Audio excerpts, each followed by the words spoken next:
रोजे में कलाई देंगे, मोदी के अजदाद भी कब्रों से दुआई देंगे।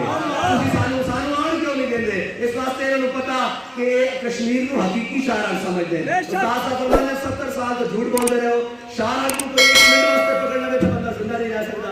तुसी कहंदे हो कश्मीर साडी शाहरा के, फरमाया कि ਤੁਹਾਡੀ शाहरा नहीं सी, तुसी कौम ਨੂੰ धोखा देता। शाहरा साडी है कि ਅਸੀਂ किस तरह ते नहीं पैदा रखते हैं।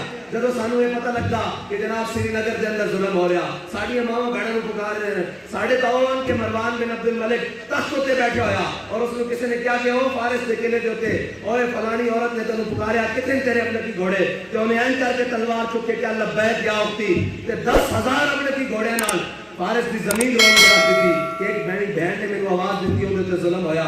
आज कश्मीर के अंदर कितने जुल्म हो रहे हैं।